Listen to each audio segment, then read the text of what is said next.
بسم اللہ الرحمن الرحیم۔ السلام علیکم ورحمۃ اللہ وبرکاتہ۔ ہمارے ارد گرد ہم یہ بڑا ایک عام سا اسلوب پاتے ہیں کہ بڑے سارے لوگ ایسے ہیں جو کہ اللہ تعالیٰ کی رحمت کی بات کرتے ہیں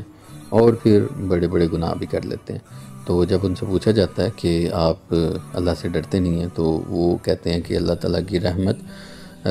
اپنے جو اللہ کے عذاب ہیں اس کو ڈھانپ لیتی ہے، اور اللہ تعالیٰ 70 ماؤں سے زیادہ بڑھ کے ہمیں پیار کرنے والا ہے، تو وہ ہمیں کیوں عذاب دے گا۔ اور دوسری طرف کچھ ایسے بندے ہمیں ملتے ہیں مذہبی ٹائپ، وہ ہر بات پہ عذاب اور جہنم کی بات اور ہر وقت آپ کو جہنمی ٹھہراتے رہتے ہیں اور ریوارڈ کی بات نہیں کرتے۔ تو دونوں ہی ایکسٹریم ہیں کہ ہم اللہ تعالیٰ کی رحمت کو ہی سامنے رکھیں اور گناہ کرتے جائیں، اور دوسری طرف ہم اللہ کے عذاب کا ہی ذکر کرتے رہیں، اس کی رحمت کو بھول جائیں۔ تو یہ اسلوب انسان کو نہیں اپنانا چاہیے۔ یہ میں بات اس لیے کہہ رہا ہوں کہ قرآن پاک میں کافی جگہ پہ اس بات کو ہائی لائٹ بھی کیا گیا ہے، لیکن سورۃ ہجر کے اندر تو یہ صاف صاف ہمیں بیان کر دیا ہے۔ تو اس کی آیت کا ترجمہ پڑھتے ہیں۔ آیت ہے 49 اور 50، 49 اور 50۔ اس کا ترجمہ ہے: میرے بندوں کو خبر دو کہ بے شک میں ہی بخشنے والا ہوں، اور بے شک میرا ہی عذاب دردناک عذاب ہے۔ تو ہمیں پتہ چل گیا کہ دونوں ہی باتیں ہیں، اور ہمیں دونوں پہ ہی مان رکھنا ہے اور دونوں ہی کام کرنے ہیں۔ اللہ تعالیٰ سے ہم نے بخشش اور رحمت والا بھی ایک اسلوب رکھنا ہے، اس سے امید رکھنی ہے، اور دوسرا اللہ کے عذاب سے بھی ڈرنا۔ ایک اور جگہ پہ آتا ہے کہ اللہ تعالیٰ کو امید اور خوف سے پکارو۔ تو امید یہی ہے کہ اللہ تعالیٰ کی رحمت سے ہے کہ وہ اپنا رحمت والا معاملہ فرمائے گا اور ہمیں جنت میں داخل کر دے گا اور ہمارے گناہوں کو درگزر کرے گا۔ ایک اور جگہ پہ آتا ہے کہ اگر انسان چھوٹے چھوٹے گناہ اگر کرتا ہے لیکن وہ مین سٹریم جو اچھائیاں ہیں وہ بھی کرتا رہتا ہے، تو وہ اللہ تعالیٰ اس کے گناہوں پہ درگزر کر کے اسے جنت میں جگہ دے دے گا۔ لیکن اگر کوئی ایسا بندہ ہے کہ ان سارے معاملات کو بڑا فور گرانٹیڈ لیتا ہے اور کہتا ہے کہ جی اللہ تعالیٰ تو بخشنے والا مہربان ہے، جیسے کہ ہمارے پاکستان میں بھی بڑے سارے علماء جب ہم کسی گناہ گار کی بات کرتے ہیں تو وہ ایک ایسے پورٹرے کرتے ہیں کہ جیسے یہ ڈگری ہے ہی مسلمانوں کے پاس کہ ہم ہی جنت میں جائیں گے، اور کہہ دیتے ہیں کہ جی اچھا بالآخر تو جنت میں جائے گے نا، اگر جہنم میں عذاب مل بھی گیا تو عذاب بھگتنے کے بعد ہم جنت میں ہی جائیں گے۔ تو یہ ایک ایسا جملہ ہے کہ جس سے بندے کو بڑی شے ملتی ہے، اور بندہ کہتا ہے کہ شاید میں آخر میں جنت میں ہی چلا جاؤں گا تو کوئی بات نہیں، تھوڑا سا میں عذاب اگر جیل بھی لوں گا تو۔ لیکن جب عذاب کی وعیدیں ہم سنتے ہیں، اور اسی طرح کی وعیدیں ہیں کہ انسان اس کو برداشت بھی نہیں کر سکتا، اور ایک جگہ پہ آتا ہے کہ جب جہنم کو دور سے دیکھیں گے اور اس کی ہوا کا کوئی گرم ہوا جو جہنم کی آگ کی ہوگی اس کا کوئی جھونکا بھی انہیں چھو جائے گا تو فوراً اعتراف جرم کر لیں گے کہ ہم ہی ظالم تھے۔ تو آپ دیکھیں کہ عذاب تو نہیں انسان سہ سکتا، تو اس طرح کے بڑے بڑے بول ہم کیسے بول سکتے ہیں؟ تو یہ جو معاملہ ہے کہ میرے بندوں کو خبر دے دو کہ میں بخشنے والا مہربان ہوں، اس میں اللہ تعالیٰ کی رحمت ہے پہلے سیکشن میں، اور دوسرے سیکشن میں کہ میرا ہی عذاب دردناک ہے۔ تو ہمیں دونوں ہی باتیں ذہن میں رکھنی ہیں تاکہ ہم اعتدال سے زندگی گزار سکیں۔ اور اس سے ہمیں یہ بھی پتہ چل رہا ہے کہ بندوں کو امید اور خوف کے درمیان رہنا چاہیے کہ اللہ تعالیٰ کی رحمت کی وسعت دیکھ کر گناہوں سے بندہ بے باک نہ ہو جائے، اور نہ ہی اللہ کے عذاب کی شدت دیکھ کر اس کی رحمت سے مایوس ہو جائے۔ ایک حدیث شریف ہے جس کے اندر آپ صلی اللہ علیہ وآلہ وسلم نے ارشاد فرمایا: جس روز اللہ تعالیٰ نے رحمت کو پیدا فرمایا تو اس کے 100 حصے کیے اور 99 حصے اپنے پاس رکھ کر ایک حصہ مخلوق کے لیے بھیج دیا۔ اگر کافر بھی یہ جان لے کہ اللہ تعالیٰ کے پاس کتنی رحمت ہے تو وہ بھی جنت سے مایوس نہ ہو، اور اگر مومن یہ جان جائے کہ اس کے پاس کتنا عذاب ہے تو جہنم سے وہ کبھی بے خوف نہ ہو۔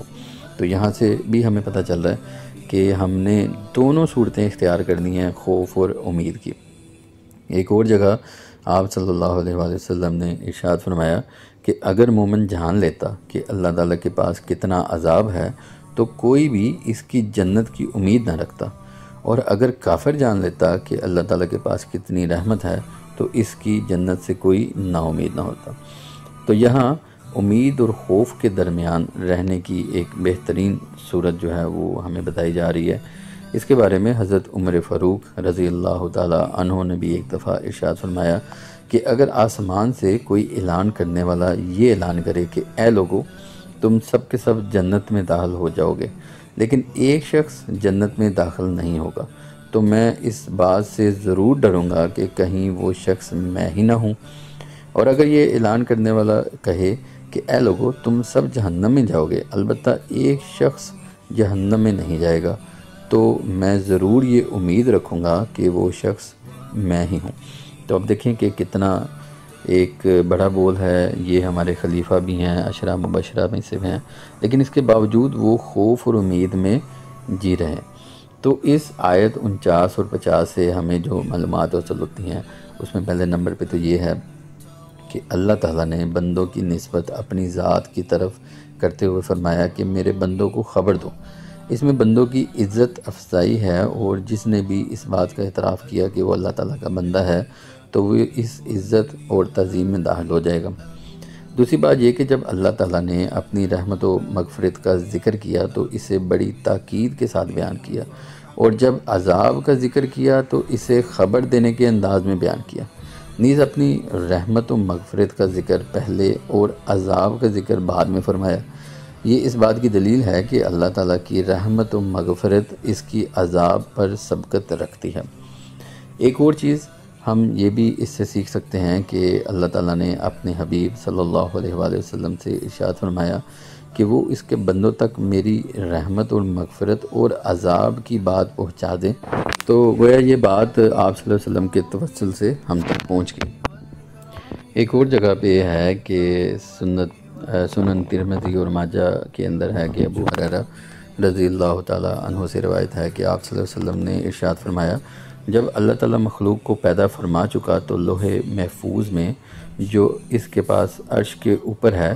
لکھ لیا کہ میری رحمت میرے غضب پر غالب آ گئی ہے۔ تو ایک اور روایت کے اندر آپ صلی اللہ علیہ وسلم نے ارشاد فرمایا میری رحمت، اللہ تعالیٰ ارشاد فرماتا ہے کہ میری رحمت میرے غضب پر سبقت رکھتی ہے۔ تو یہ باتیں ہمیں پتہ چل جاتی ہیں، لیکن اس کے بعد انسان کو ان چیزوں کو سامنے رکھ کے گناہ نہیں کرنے ہیں۔ تو ہمیں سارے ایسی چیزوں سے بچنا ہے کہ جو اللہ تعالیٰ کے عذاب کے مستحق قرار دے سکتی ہیں، جو کہ قرآن میں جگہ جگہ پہ مینشن ہے۔ نمبر 1 کہ کفر نہیں کرنا ہم نے، اس کے بارے میں آل عمران کے اندر آتا ہے کہ پس جو لوگ کافر ہیں تو میں انہیں دنیا اور آخرت میں سخت عذاب دوں گا اور ان کا کوئی مددگار نہ ہوگا۔ دوسرے نمبر پہ جو سب سے بڑا اس کے بعد گناہ ہے وہ ہے اللہ تعالیٰ پر جھوٹ مارنا۔ تو سورہ زمر کے اندر ایک آیت ہے جس کا ترجمہ ہے اور قیامت کے دن تم اللہ پر جھوٹ باندھنے والوں کو دیکھو گے کہ ان کے منہ کالے ہوں گے، کیا متکبروں کا ٹھکانہ جہنم میں نہیں؟ اگر ہم مزید بات کریں تو گناہوں میں ایک بہت بڑا گناہ ہے منافقت۔ سورہ بقرہ کی آیت نمبر 9 اور 10 کے اندر اللہ تعالیٰ نے اس قباحت کا ذکر کیا اور بتایا کہ کیسے ان لوگوں پہ میرا عذاب آ سکتا ہے۔ تو ترجمہ ہے یہ لوگ اللہ کو اور ایمان والوں کو فریب دینا چاہتے ہیں، حالانکہ یہ صرف اپنے آپ کو فریب دے رہے ہیں اور انہیں شعور نہیں۔ ان کے دلوں میں بیماری ہے تو اللہ نے ان کی بیماری میں اضافہ کر دیا اور ان کے لیے ان کے جھوٹ بولنے کی وجہ سے دردناک عذاب ہے۔ تو یہ دیکھیں منافقت بھی ایک ایسا معاملہ ہے جس کی وجہ سے لوگوں کو عذاب مل سکتا ہے۔ اسے آگے کہ اللہ تعالیٰ کی اور اس کے رسول کی نافرمانی کرنا، یہ بھی ایک ایسے گناہوں میں ہے جس کے بارے میں قرآن ہمیں بتا رہا ہے کہ عذاب کی وعید ہے۔ یہ سورہ طلاق کی آیت نمبر 8 سے 10 ہے جس کا ترجمہ ہے اور کتنے ہی شہر تھے جنہوں نے اپنے رب کے حکم اور اس کے رسولوں سے سرکشی کی تو ہم نے ان سے سخت حساب لیا اور انہیں برا عذاب دیا، تو انہوں نے اپنے کام کا وبال چکھا اور ان کے کام کا انجام گھاٹا ہوا۔ اللہ نے ان کے لیے سخت عذاب تیار کر رکھا ہے، تو اللہ سے ڈرو اے عقل والو جو ایمان لائے ہو۔ مزید اگر ہم بات کریں کہ اللہ کے عذاب کا کون مستحق ہو سکتا ہے تو یہ وہ ہے جو تکبر کرتا ہے۔ تو تکبر کے بارے میں سورہ مومن کے اندر اللہ تعالیٰ نے ارشاد فرمایا اور تمہارے رب نے فرمایا مجھ سے دعا کرو میں قبول کروں گا، بے شک وہ جو میری عبادت سے تکبر کرتے ہیں ان قریب ذلیل ہو کر جہنم میں جائیں گے۔ تو دیکھیں تکبر ایک ایسا برا عمل ہے کہ جس کی وجہ سے انسان جہنم میں جا سکتا ہے۔ پھر اس سے آگے بات کریں تو کسی کا قتل کرنا، جان بوجھ کے اگر کسی کو قتل کر دیا جائے تو یہ بہت ہی بڑا ایک معاملہ اللہ تعالیٰ نے بیان فرمایا۔ تو سورہ نساء کی آیت نمبر 93 ہے 93، جس کے اندر اللہ تعالیٰ نے ارشاد فرمایا،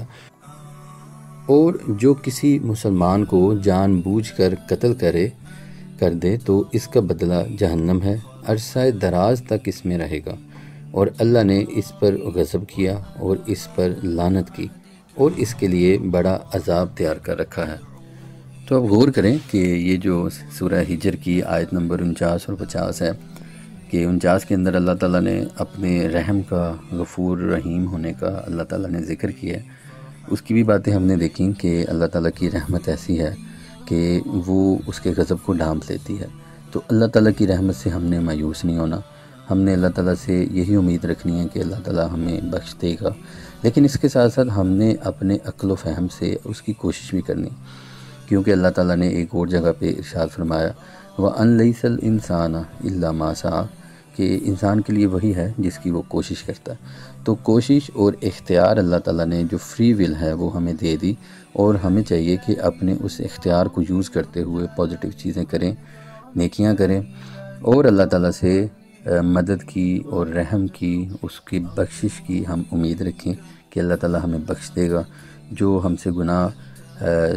جان بوجھ کے یا نہ انجانے میں ہو جاتے ہیں تو اللہ تعالیٰ ہم پہ رحم فرمائے گا اور اللہ تعالیٰ اسے معاف فرما دے گا، یہ ہمیں اللہ تعالیٰ سے امید رکھنی ہے۔ لیکن آیت نمبر 50 کے اندر ہمیں یہ پتہ چل رہا ہے کہ میرا عذاب بڑا دردناک ہے، تو اللہ تعالیٰ یہ فرما رہے ہیں کہ عذاب بھی میرا بڑا دردناک ہے۔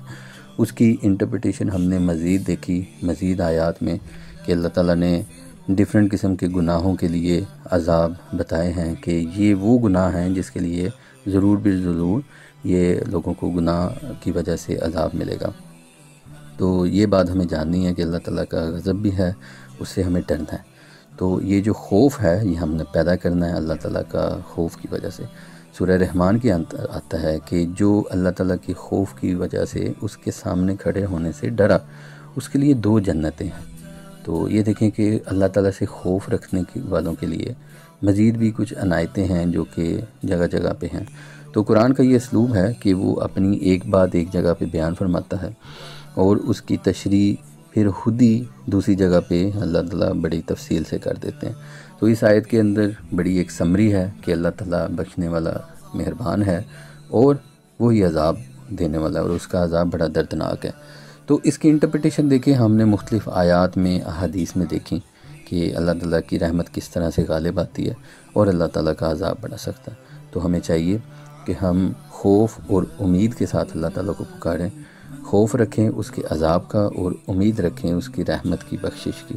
تو اللہ تعالیٰ سے دعا ہے کہ ہمیں قرآن پاک سمجھنے کی، اس کا اسلوب سمجھنے کی ہمیں توفیق عطا فرمائے،